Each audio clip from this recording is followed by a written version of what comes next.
passing through this land. All the land belongs to God, so you don't have any permission to sell it, no matter how good the offer is. God divided the land between the tribes, and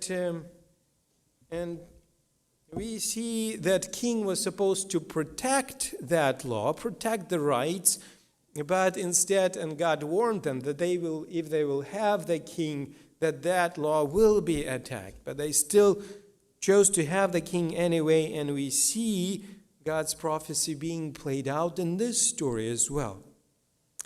So Naboth cites the Lord's command as the first one and only reason for that decision.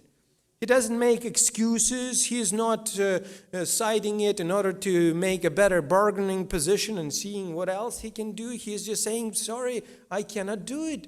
The Lord forbids me to do it. And he says it so simply and firmly that Ahab understands that that's the final say from Naboth, and he doesn't know what else to do. He's upset about it, cannot let it go, but at the same time, he is not planning to take any actions, just having a pity party for himself. So he goes and he lays down, and he doesn't want to eat anything. He's upset. He wanted something else that he didn't have. Satan tempted Adam and Eve that way. Do you want something that God has that you do not have? David wanted Uriah's wife, Bathsheba. The only way for us to stop it is when we recognize it, to run to God, and He will help us get over it. He will help us to look higher. He will give us peace when something is bothering us that we cannot let go. But Ahab doesn't want to let it go. And then Jezebel, his wife, comes to him and wonders what's going on with him. We continue to read this story, 1 Kings chapter 21, verses 5 through 6. 1 Kings chapter 21, verses 5 through 6. But Jezebel, his wife, came to him and said to him, "Why is your spirit so sullen that you eat no food?" He said to her, "Because I spoke to Naboth the Jezreelite and said to him, 'Give me your vineyard for money, or else, if it pleases you, I will give you another vineyard for it.' And he answered, 'I will not give you my vineyard.'" Now, does Ahab tells the truth? Partial. And he doesn't lie, but he doesn't tell all the truth, right? He doesn't tell all the truth, and therefore it's false witness. Have you ever listened to someone confide in you about the argument they're having?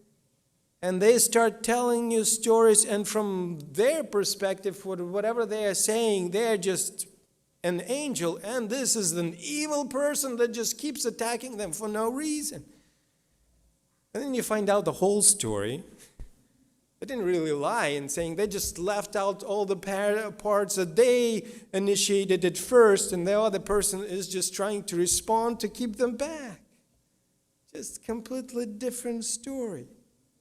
So it's a false witness and a breaking of God's commandment. He just doesn't say the reason why Naboth doesn't sell the land. The reason is that he cannot, because God told him he cannot.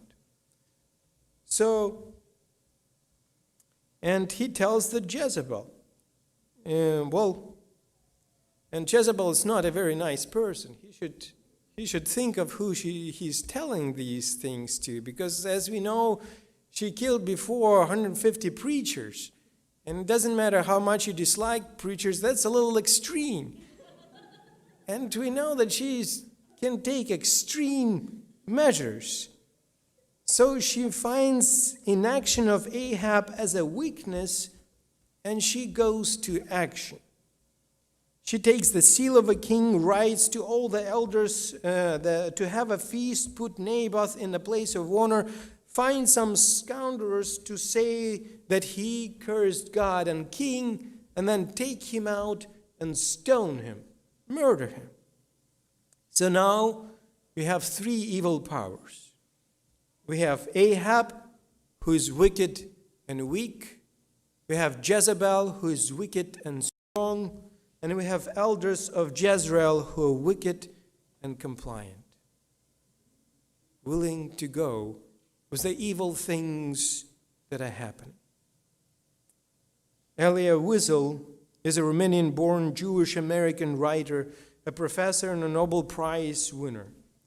He writes and he spent time in concentration camps in Auschwitz in Poland several years ago. I've been through those grounds. And he writes these things. He says, there